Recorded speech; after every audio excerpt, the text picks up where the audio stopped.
Talango di Kabupaten Sumeneb, Madura, Jawa Timur menjadi magnet para wisatawan dari berbagai daerah di Indonesia dan juga mancanegara. Setiap hari banyak peziarah mendatangi pulau ini lantaran terdapat makam atau astah keramat yang terletak di desa Padike. Sayyid Yusuf bin Ali bin Abdullah Al-Hasani, itulah nama makam keramat yang terletak di tengah laut Pulau Talango. Makam waliullah ini ramai oleh peziarah dari berbagai kalangan.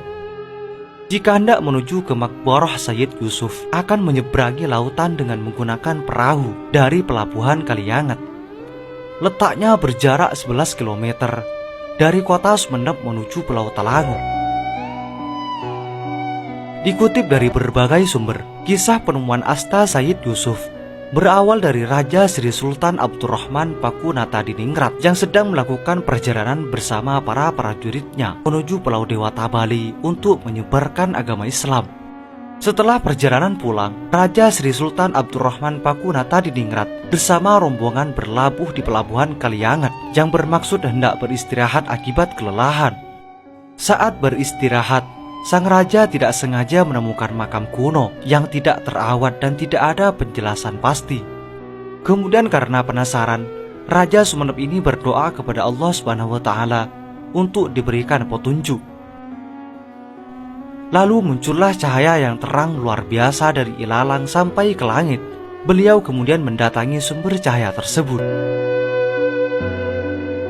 Di tempat yang mengeluarkan cahaya tersebut, terdapat daun sukun yang bertulis Sayyid Yusuf bin Ali bin Abdullah Al-Hasani. Sehingga pada saat itu juga Sri Sultan menuliskan nama pada batu nisan itu sesuai dengan tulisan pada daun sukun tersebut.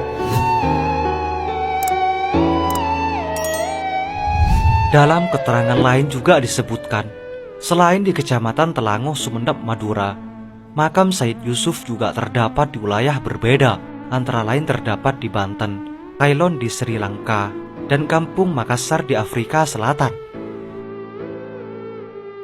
Di dekat makam tersebut juga terdapat sebuah pohon besar nan rindang. Menurut sejarah merupakan tongkat Raja Sri Sultan Abdurrahman Pakunatadiningrat yang ditancapkan di sana untuk memberi tanda. Namun juga ada kisah unik dari pohon besar yang menjadi tempat bernaung para peziarah ini, yaitu dipercaya oleh masyarakat sekitar sebagai tanda akan datangnya musim kemarau atau penghujan.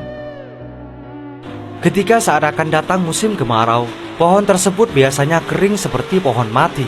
Kemudian pada saat akan datang musim penghujan, maka pohon itu akan mengeluarkan bunga merah yang cantik, berubah menjadi randu, lalu muncul daun yang bersemi. Selain Raja Sri Sultan Abdurrahman Pakunatadiningrat menancapkan tongkat hingga tumbuh menjadi pohon, Raja juga memberi cungkup atau pendopo kecil pada makam Sayyid Yusuf. Namun lagi-lagi keanehan terjadi. Makam Sayyid Yusuf pindah tempat dengan sendirinya ke arah sebelah timur, yang mana ini ditafsirkan bahwa makam wali tersebut tidak menghendaki adanya cungkup atau pendopo kecil. Kemudian selanjutnya Raja Sri Sultan membangun masjid yang saat ini dikenal dengan nama Masjid Jami' Talango. Masjid ini pada masa itu oleh Raja dijadikan pusat pengembangan agama Islam. Selain itu, Raja Sri Sultan juga membuat sumur sebagai tempat berwudu. Namun saat ini, mulut sumur tersebut sudah rata dengan semen cor karena dijadikan jalan, tapi akhirnya hingga sekarang masih dikonsumsi. Itulah kisah penemuan asta Yusuf Talango, Madura.